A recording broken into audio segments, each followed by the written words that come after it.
January 1943. A crescent moon slices through the clouds above the Solomon Sea. The surface of the water is black and restless, broken only by the faint silhouettes of Japanese destroyers cutting through the night. On deck, sailors huddle against the chill, their breath misting in the cold air, hands gripping railings as engines hum beneath their feet. Lanterns sway, casting shadows across taut faces, their eyes scanning the horizon for any hint of threat. Below decks, torpedoes lie ready, loaded into tubes with mechanical precision, while officers sip tea with a quiet confidence born of routine. The Japanese Navy believes the night belongs to them. Stealth, experience, and speed are their allies. Yet somewhere miles away, unseen, American submarines glide like ghosts beneath the waves, their crews alert, calculating, poised for the perfect moment. The calm is deceptive. One misjudged course, one unseen wake, will transform this silent patrol into a scene of chaos, shock, and devastation. Overnight, the destroyers will learn how vulnerable they truly are. Why early 1943, the Pacific War had reached a critical juncture. The Japanese Empire, after rapid conquests across Southeast Asia and the Pacific, faced the growing pressure of American counteroffensives. In the Solomons, each island, each cove became a contested foothold, a chessboard of firepower and strategy. For the Imperial Japanese Navy, destroyers were the lifeblood of night operations. Fast, maneuverable, and heavily armed, these ships carried not just cannons and torpedoes, but also the critical responsibility of protecting convoys and larger fleet elements.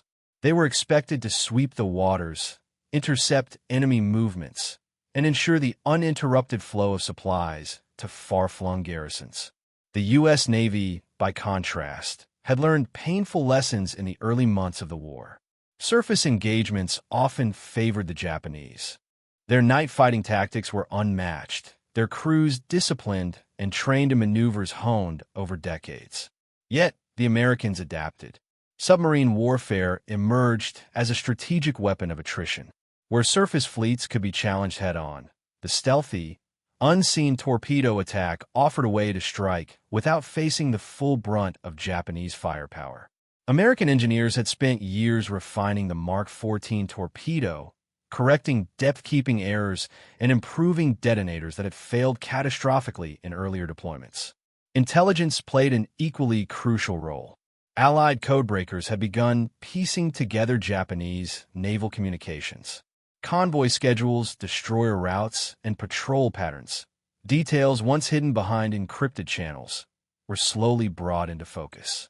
By combining intelligence with tactical innovation, the U.S. submarines could position themselves to exploit Japanese assumptions of invulnerability at night. While the Japanese relied on speed and surprise under cover of darkness, American commanders understood that darkness could also conceal their approach. In these waters, every maneuver was a high-stakes gamble. Destroyers moved in formations designed to maximize mutual protection, their radar still rudimentary, but effective enough for coastal navigation. Officers on deck monitored instruments, plotted courses with mechanical precision, and relied on years of training to anticipate threats. Below, torpedoes were prepared with the confidence that only repetition breeds. Mechanical precision married to human expectation. The crew's rhythm was almost ceremonial, each action choreographed, each man playing his part in a machine built for war. But machines, no matter how precise, depended on assumptions, and assumptions, in wartime, were fragile. The Japanese Navy's night dominance was a legacy of training and doctrine, yet it was a dominance that could be shattered by variables they could neither see nor predict. Across the same waters, American submarine crews trained relentlessly. Officers and enlisted men alike practiced silent approaches, torpedo tube calculations, and nighttime navigation. Each decision was measured against the risk of discovery, the likelihood of a successful hit, and the necessity of escape afterward. The tension aboard these submarines was constant. Unseen threats above and below, a world of darkness filled with invisible lines of fire. The stage was set. Japanese destroyers, confident in their speed and experience, patrolled the Solomons under the assumption that the night belonged to them. American submarines, armed with improved torpedoes, intelligence, and patience, waited beneath the waves, unseen but calculating every motion of their quarry. In this tension between perceived invulnerability and hidden precision, the outcome was not yet written, but the forces at play were poised to collide with devastating effect. This collision would not be abstract. It would be immediate, personal, and catastrophic. The men on deck, feeling the cold wind and listening to the faint hum of engines, could not know that the night they trusted would become the theater of shock and destruction. And yet, it was this very overconfidence, combined with meticulous preparation from the unseen enemy, that would define the event in ways the Japanese Navy would never forget. The Japanese Navy, by 1943, carried a confidence forged through years of success. Their destroyers had outrun Allied ships, delivered supplies under fire, and conducted night attacks with precision that became almost legendary. Yet this confidence carried blind spots. Reliance on speed and doctrine created a sense of invulnerability. Night was their ally, sonar was rudimentary, and the enemy, they believed, lacked both the nerve and the technology to challenge them beneath the waves. This perception, a mixture of pride and habit, would leave them dangerously exposed. Meanwhile, the United States Navy had learned from its own torpedo failures early in the war. The Mark 14, initially plagued with depth-keeping errors and faulty detonators, had undergone rigorous testing and refinement. By late 1942, improvements allowed torpedoes to run true and explode reliably on contact. Submarine crews trained relentlessly in the precise mechanics of launching at night, calculating angles, speed, and distance with painstaking care. The difference between success and failure was measured in fractions of seconds, inches of miscalculation, and a submarine commander's ability to remain unseen in hostile waters. Human factors also weighed heavily. Japanese sailors, confident in routine and training, went about night patrols with almost ritualistic discipline. Officers trusted their crews implicitly. Crews trusted their officers. Yet complacency is subtle. Long hours at sea, familiar patterns, and the absence of immediate threats reinforced the belief that nothing could surprise them. On the other side, U.S. submariners faced fear constantly. Every maneuver carried the risk of detection. Every torpedo fired might be the last action they executed before counterattack. Their vigilance was absolute, honed in months of tension-filled patrols across Pacific waters. Strategically, the Solomons had become a chessboard of anticipation and countermeasures. Each night patrol by Japanese destroyers was meant to secure supply lines and deter Allied movements. Yet intelligence leaks, broken codes, intercepted messages allowed American commanders to map patterns with increasing accuracy. Submarines could approach from angles the Japanese had not anticipated. The combination of technological improvement and human patience transformed the underwater battlefield into a realm where invisibility could be weaponized. The contrast between Japanese overconfidence and American preparation created a dramatic tension. Destroyers moved with the certainty of training, while unseen submarines maneuvered with a combination of calculated patience and lethal precision. Every sonar ping, every minor wave disturbance, every dark silhouette mattered. For the Japanese crews, the night seemed routine, predictable, controlled. For the Americans beneath the surface, it was a living puzzle, a high-stakes game where victory required flawless execution and nerves of steel. In the days leading up to the attack, Japanese commanders underestimated the threat. Reports of torpedo malfunctions among U.S. submarines fueled a false sense of security. "The night is ours," one officer might have said. The men believed it, felt it, and acted on it. Yet, unbeknownst to them, the American submarines were closer than they imagined, calculating the precise moment to strike, using every technological and tactical advantage at their disposal. The human element, the confidence and routine of the Japanese sailors versus the tension and calculated patience of the Americans. created a fragile balance. A single error, a single unseen torpedo, could shatter it entirely. And in this precarious equilibrium, the night of devastation was approaching. The destroyers would soon discover that the darkness they relied upon would not conceal them. It would expose them. The stage was fully set. Japanese crews, confident and routine-bound, patrolled under a crescent moon. U.S. submarines, silent and precise, waited beneath the waves, torpedoes ready, nerves taut, and calculations exact. In the coming hours, human perception, technological refinement, and strategic patience would collide. What seemed ordinary, calm, and controlled would erupt into chaos, shock, and destruction, forever altering the balance of night operations in the Solomons. Human angle. On the decks of the Japanese destroyers, men moved with a rhythm born of countless nights at sea. The hum of engines, the creak of metal under stress, and the occasional shouted order formed a pattern as familiar as breathing. Sailors checked torpedo tubes, polished gun barrels, and monitored the horizon with trained eyes. Confidence ran deep. They believed in their training, in the leadership above them, and in the superiority of their vessels. Yet, beneath this composure lay an undercurrent of fatigue. Months of patrols had frayed nerves and dulled reactions. A torpedo strike would not just damage a ship. It would shatter lives in an instant, testing courage, instinct, and willpower under unimaginable pressure. Tactical angle. Japanese destroyers operated in formations designed to maximize speed and mutual protection, often traveling in lines to cover wide sectors of the ocean. Patrols relied on visual detection and limited radar, assuming that night would conceal them from threats. U.S. submarines, however, exploited these assumptions. Commanders studied patrol routes, identified likely gaps, and selected firing positions that took advantage of torpedo range and trajectory. The tactical game was a silent duel. Destroyers moving with confidence, submarines lying in wait. Every calculation a gamble. In this environment, a single well-placed torpedo could disrupt an entire formation, creating confusion that spread quickly from ship to ship. Technological angle. By 1943, U.S. torpedoes had evolved into reliable instruments of war. The Mark 14 torpedo, once notorious for misfires and failures, now ran true to depth and detonated on impact with lethal force.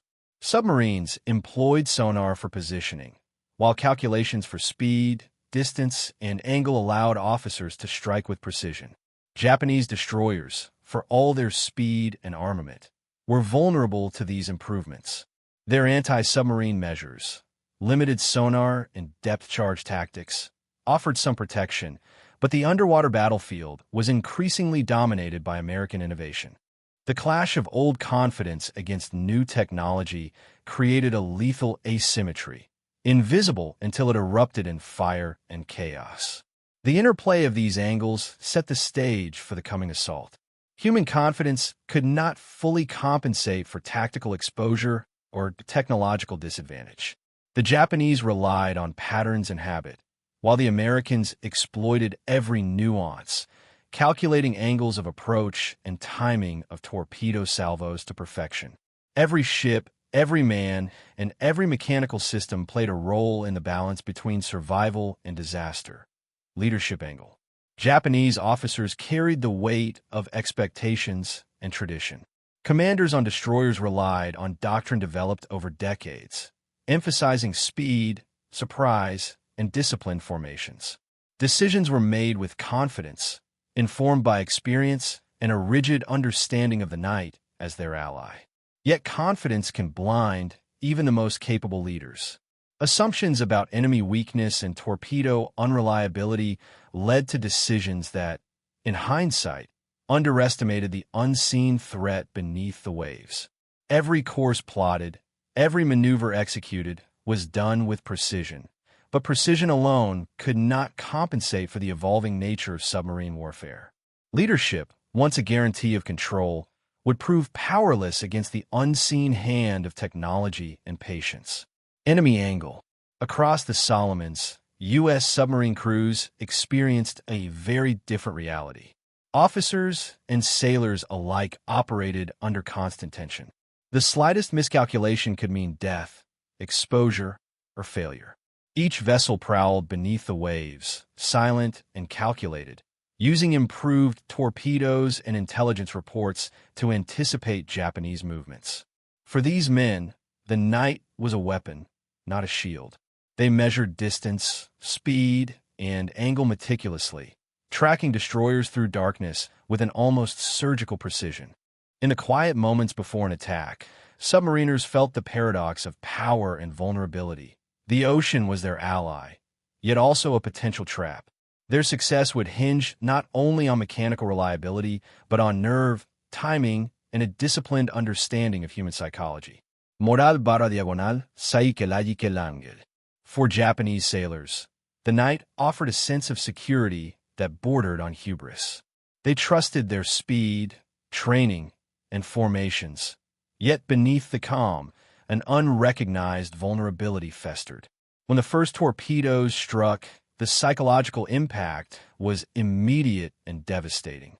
Confusion spread across decks as alarms blared, torpedoes exploded, and men scrambled in panic. Fear is contagious. One crew's shock amplified across the formation. For American submariners, the psychological burden was the opposite. Every torpedo launched carried the weight of consequence. Success brought satisfaction, but failure could mean exposure and death. The mental strain was immense. Across the battlefield, human emotion intersected with steel and technology, creating a tension that was both invisible and lethal.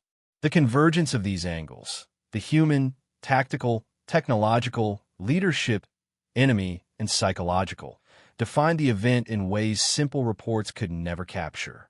Japanese destroyers, confident in every aspect of their training and machinery, were ill-prepared for the patient, calculated, and technologically precise attack awaiting them. The Americans exploited not just gaps in formation or weaknesses in hardware, but also overconfidence, routines, and human psychology. It was this intersection that transformed a routine patrol into a night of unparalleled shock. Each angle amplified the others. Human error met tactical vulnerability, leadership misjudgment met technological precision, and the psychological shock of the unexpected met the relentless patience of the enemy. Together, these elements created a chain reaction, setting the stage for the decisive moment that would define the night. The destroyer's routines, patterns, and confidence, all meticulously built over years of naval tradition, were about to collide with a combination of unseen observation, calculated risk, and lethal execution. In the dark waters of the Solomons, this collision would erupt with devastating clarity, reshaping both sides' understanding of night operations and revealing how swiftly confidence could turn to chaos. The night was near absolute darkness, punctuated only by a pale crescent moon and the glimmer of lanterns swinging aboard the Japanese destroyers. January 13th, 1943. The vessels cut through the black waters of the Solomon Sea, their engines humming a steady rhythm that masked the tension beneath decks. Crews moved methodically, performing checks, noting navigation details, and whispering instructions. Officers, confident in years of training, believed they controlled the night. Yet beneath the surface, 3 U.S. submarines lay in ambush, silent as shadows, their torpedoes loaded and ready. At 21:47, the first sonar contact registered faintly, dismissed initially by the destroyer's crew as a minor anomaly. Seconds later, a torpedo, invisible in the black water, raced toward its target. The explosion tore through the hull of the lead destroyer, throwing metal and water into a chaotic spray. The bridge was rocked violently. Men were thrown from their stations, alarms blaring. Confusion spread immediately. The crew, trained for combat, reacted instinctively, attempting damage control, yet the suddenness of the strike shattered routines. A ship built for speed and efficiency became a scene of chaos within moments. The other destroyers reacted, deploying countermaneuvers, turning engines and attempting to locate the attacker. But U.S. submarine commanders anticipated these moves. Calculating angles and distances with precision, they launched successive torpedoes, exploiting gaps in the Japanese formation. The second destroyer, trying to cover its comrade, was struck near the engine room. Flames erupted, and the vessel listed heavily to port. Smoke and fire illuminated the night in brief, horrifying bursts, revealing the panic etched into faces of men who had never imagined their night patrol would descend into such carnage. Every action on the Japanese side met an equal and measured response beneath the waves. Torpedoes found targets not by chance, but through meticulous calculation. U.S. submariners monitored their instruments, correcting trajectories and timing salvos to maximize impact. Even as the Japanese crews scrambled, trying to regain control, the submarines adjusted silently, exploiting every misstep. The ocean became both battlefield and weapon, turning stealth and patience into devastating power. On the lead destroyer, chaos and discipline collided. Officers shouted orders over the din of explosions and alarms. Damage control teams attempted to seal breach compartments, but water surged faster than they could contain it. Men fought for survival amidst smoke, fire, and debris. The psychological impact was immediate. The belief in invulnerability dissolved in an instant. Sailors were forced to confront the lethal consequences of overconfidence, of routine, and of assumptions untested by the invisible enemy lurking below. Meanwhile, the Americans observed each strike with calculated calm. They recorded impact points, estimated damage, and repositioned for subsequent attacks. The silence of their operation contrasted starkly with the devastation above. Each torpedo that hit was a combination of technological improvement, human patience, and strategic anticipation. By the time the first waves of explosions subsided, the Japanese formation was in disarray. Communication faltered, maneuvers became erratic, and cohesion collapsed. What had begun as a confident night patrol was now a fight for survival under relentless, invisible assault. As the attack continued, small moments of heroism flickered amid catastrophe. Sailors tried to save comrades, suppress fires, and stabilize their ships, often at the cost of their own lives. Yet the relentless precision of the U.S. torpedoes allowed little margin for recovery. Within the span of an hour, the carefully constructed formation of Japanese destroyers was transformed into a tableau of burning, sinking vessels. The night, once a shield for confidence, had become an agent of devastating revelation. The chaos above the water mirrored the quiet control beneath it. The U.S. submarines remained hidden, observing, calculating, and striking. Each successful torpedo strike compounded the shock of the previous, eroding both morale and operational capability. The Japanese Navy, accustomed to dominating night battles, now faced a confrontation where control was impossible and vulnerability had been exposed with merciless clarity. In this crucible of destruction, the balance of confidence and calculation tipped violently. By the first light of dawn, multiple destroyers had sunk, and survivors clung to life amidst flaming debris. The precise timing, technological advantage, and human discipline of the submariners had executed a devastating blow. And yet, the consequences were only beginning to ripple across the Solomon Sea, shaping not only the immediate tactical reality, but also the larger strategy of the Pacific War. As the first waves of destruction subsided, the chaos did not. Japanese destroyers that had survived the initial torpedo strikes attempted to regroup, signaling maneuvers to recover formation. But coordination was nearly impossible. Smoke obscured sight lines, fires raged uncontrollably, and survivors clung to decks slick with oil and seawater. The psychological impact was overwhelming. Officers shouted orders, but the panic among men slowed every action. Confidence had evaporated, replaced by an acute awareness of vulnerability. At 22:35, a third torpedo found its mark, striking another destroyer amidships. The hull split with a violent roar, and a column of flame shot into the night sky. Crew members were thrown into the water, screaming, struggling against the sudden cold and debris. Japanese sonar and depth charge efforts were slow and imprecise, hampered by the shock of unexpected attack. Submarine commanders adjusted positions silently, exploiting hesitation and exploiting gaps in the Japanese anti-submarine screen. Each subsequent strike compounded confusion, leaving the formation fractured and exposed. Survivors reported moments of surreal disbelief. Officers tried to rally the remaining ships, but panic spread faster than any order could be executed. The Japanese Navy, trained to dominate night operations, found itself trapped in a nightmare scenario it had neither foreseen nor prepared for. Fires consumed ammunition stores, rendering the remaining guns useless. Explosions rocked the water like violent, unrelenting percussion. Smoke and flame, lit intermittently by the torpedo strikes, illuminated faces frozen with fear and shock. Meanwhile, U.S. submariners remained calm, almost detached. Each decision had been rehearsed in training, each strike calculated for maximum impact. Observing the results through periscope lenses, commanders adjusted angles, depth, and timing to ensure no vessel escaped unscathed.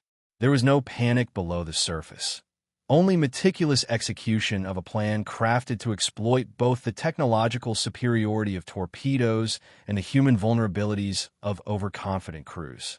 By 2310, the Japanese formation had essentially ceased to function as a coherent unit.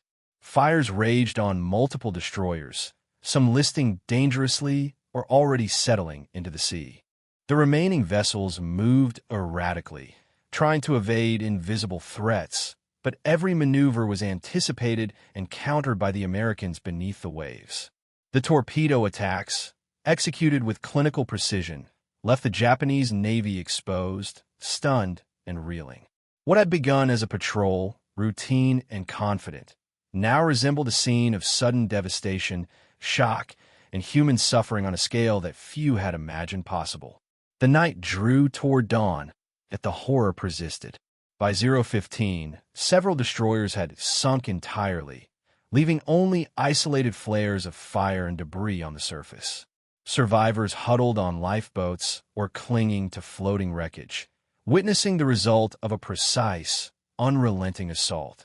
The psychological effect on the Japanese crews was profound.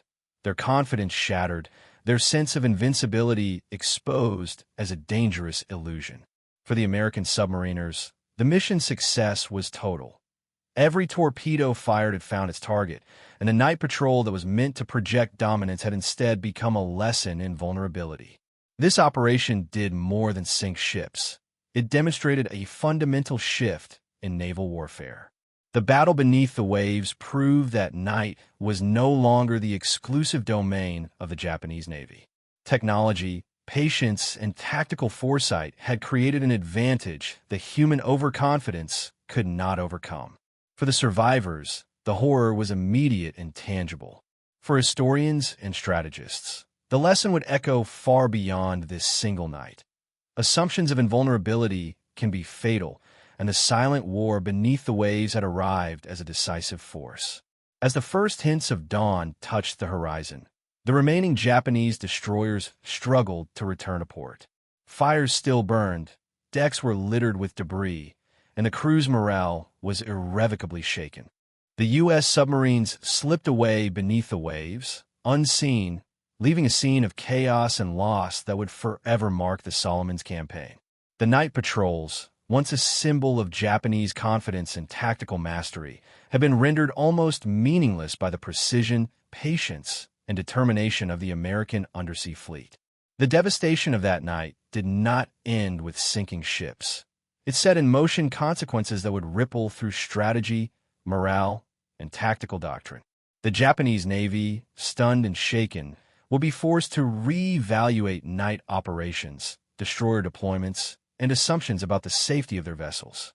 In the quiet aftermath, the human cost, the tactical lessons, and the technological implications all converged, leaving a stark reminder. The unseen hand beneath the waves can redefine a battle before anyone above knows it has begun. By the first light of January 14th, 1943, the Solomon's waters bore silent witness to the devastation of the night. Multiple Japanese destroyers had been reduced to burning hulks or submerged wrecks. Crew members clung to floating debris, faces streaked with soot and salt water, trembling from the shock of survival. The exact toll would only be confirmed through painstaking reports, but preliminary assessments indicated that several destroyers, vessels considered vital for fleet operations, had been lost in a single, precise operation. Casualties were heavy. Hundreds of sailors had perished, while survivors faced exposure, injury, and the psychological trauma of sudden, catastrophic loss. The immediate operational impact was profound. Japanese fleet commanders were forced to halt patrols, regroup remaining destroyers, and divert resources to search and rescue operations. Supply lines, already stretched thin, faced disruption. Convoys that depended on destroyer protection were left vulnerable, and plans for reinforcement of strategic positions across the Solomons had to be recalibrated. What had been a routine patrol designed to project dominance had instead revealed glaring vulnerabilities in Japanese naval strategy. Survivor testimonies painted a vivid picture of chaos and confusion. Men recounted alarms blaring in the night, flames leaping from ammunition stores, and comrades thrown into the dark, frigid waters. Efforts to control fires and repair hull breaches were often futile. Panic spread faster than damage control teams could respond. Officers, trained to command under fire, struggled to maintain order as the psychological shock of torpedo strikes disrupted communication and coordination. The human cost was immediate, tangible, and profound. From a U.S. perspective, the success of the submarine operation was a confirmation of strategic planning, training, and technological adaptation. Torpedoes, once unreliable, had performed with lethal precision. Submarine crews had executed complex maneuvers under tension, exploiting patterns of Japanese overconfidence and procedural routines. The operation served as both a tactical victory and a morale boost. Commanders reported that the night's action demonstrated the potential of undersea warfare to shape entire campaigns, offering the U.S. Navy a means to challenge Japanese supremacy in waters previously considered secure. Strategically, the aftermath forced a reevaluation on both sides. For the Japanese, the loss of multiple destroyers in a single night highlighted weaknesses in formation tactics, night patrol procedures, and anti-submarine readiness. The assumption that darkness guaranteed safety had been shattered. For the Americans, the operation validated intensive training, intelligence use, and technological refinement. Success was measured not only in the ships sunk, but in the demonstration that careful planning and patience could leverage vulnerability into decisive action. The night of destruction left lingering consequences for morale. Japanese crews, previously confident in their invincibility during night operations, were forced to confront the reality that even well-trained formations could be annihilated with precision strikes. Survivors described a pervasive sense of disbelief. The enemy could strike anywhere, unseen, and with lethal effect. Among the Americans, confidence in submarine tactics surged, reinforcing the importance of patience, precision, and technological advantage in undersea warfare. In summary, the immediate aftermath was defined by loss, chaos, and operational disruption for the Japanese Navy. Destroyers, once symbols of speed, protection, and dominance, lay wrecked or aflame. Survivors faced the dual challenges of physical survival and psychological recovery. The Americans, having executed the attack with methodical precision, emerged with both tangible and intangible gains. Vessels sunk, experience confirmed, and morale bolstered. The events of that night would resonate across the Pacific, redefining expectations for night patrols, destroyer vulnerability, and the role of submarine warfare in modern naval strategy. This devastation, tangible above and invisible beneath, set the stage for deeper strategic consequences. The Japanese Navy now faced the reality that night operations could no longer rely solely on tradition and confidence. The lessons of loss, shock, and vulnerability would echo in tactical planning, fleet deployments, and morale, foreshadowing long-term changes in the conduct of war in the Pacific. In the weeks following the Night of Destruction, the Japanese Navy was forced into a difficult reckoning. The loss of multiple destroyers in a single, well-executed attack exposed vulnerabilities that could no longer be ignored. Fleet commanders reassessed deployment strategies, night patrol doctrines, and convoy protection procedures. Destroyers, once symbols of agility and dominance, became markers of caution. Operations were adjusted to minimize exposure, anti-submarine measures were reinforced, and command structures scrutinized for lapses in judgment. The psychological imprint of that night lingered, shaping training, planning, and the confidence of crews for months to come. Historical reports confirm the scale of impact. Post-action assessments documented not only the material losses, but the strategic implications. Japanese communications revealed confusion and urgency, as surviving officers coordinated the protection of remaining vessels while attempting to recover what had been lost. Intelligence reports noted that morale had been shaken, and overconfidence, a hallmark of prior night operations, was replaced by caution and heightened alertness. The engagement demonstrated that technological superiority, combined with patience and precision, could disrupt even the most disciplined fleets. For the United States Navy, the operation reinforced the transformative potential of submarine warfare. The Mark 14 torpedo, once notorious for failure, had executed its mission with decisive effect. Submarine crews were lauded for their skill and discipline, validating months of intensive training and operational planning. Success in this mission underscored the importance of intelligence, timing, and technological innovation in undersea combat. It also provided a clear blueprint for future operations. Patience, calculation, and precision could achieve results disproportionate to the forces deployed. Beyond immediate tactical outcomes, the night left a lasting impression on naval doctrine. Japanese commanders began to question assumptions about the night as a safe environment. Convoys were rerouted, destroyer formations altered, and anti-submarine technology invested in more aggressively. The event highlighted the vulnerability of even elite vessels to stealth attacks, reinforcing that confidence and training, while critical, could not substitute for situational awareness and adaptation. It forced a reevaluation of risk, tactics, and the human element in night operations. Survivor accounts from Japanese crews provide a human dimension to these strategic lessons. Sailors recalled moments of panic, heroic attempts to save comrades, and the shock of realizing that training and experience could not prevent devastation from an unseen enemy. These narratives underscore the psychological cost of the attack, demonstrating that beyond ships sunk and supplies lost, the night reshaped perceptions of safety, competence, and vulnerability.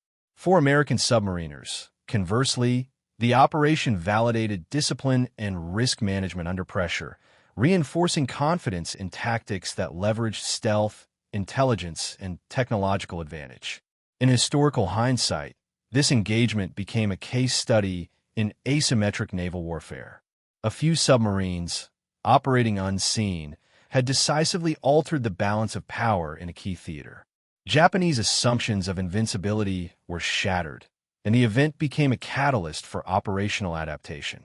Strategic lessons drawn from the night influenced subsequent Pacific campaigns, informing convoy protection, night operations, and anti-submarine countermeasures. The Night of Destruction also demonstrated the interplay between human psychology, technological capability, and tactical planning.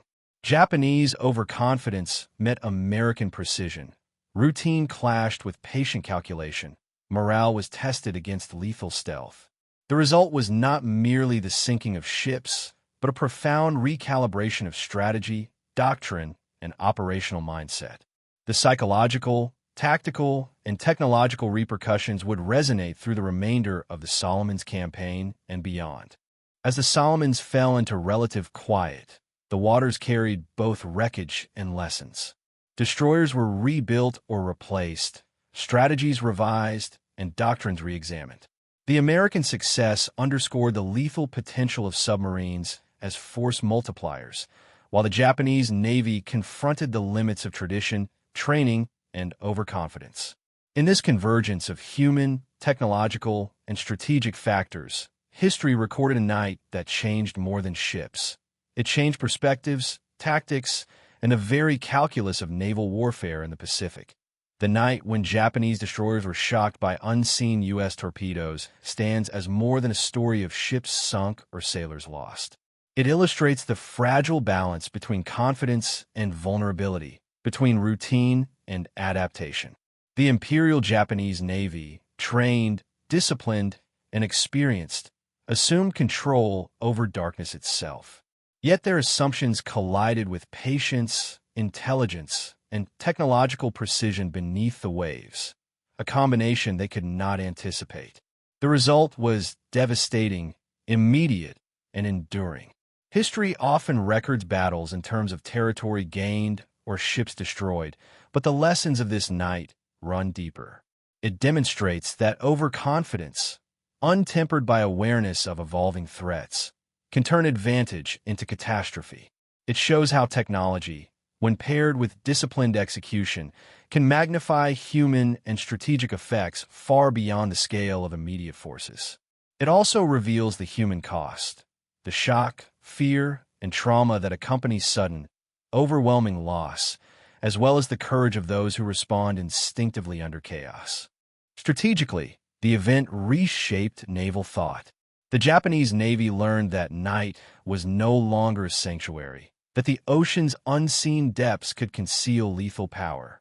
The Americans proved that preparation, patience, and technological adaptation could redefine the rules of engagement.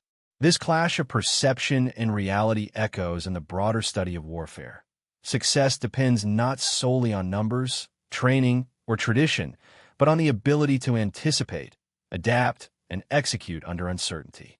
In the quiet after the chaos, the wrecked destroyers and floating debris serve as a visual testament to the consequences of misjudgment. The ocean, indifferent and dark, recorded a lesson etched in steel, fire, and human experience. And while the war would continue, the night of destruction marked a turning point, a reminder that in conflict, as in life, what is unseen can be decisive, and the edge belongs to those who measure, calculate, and strike with precision. The story of that night lingers not only in history books, but in the lessons it imparts: vigilance, adaptation, and the sobering truth that even the most confident can be undone by forces they cannot see.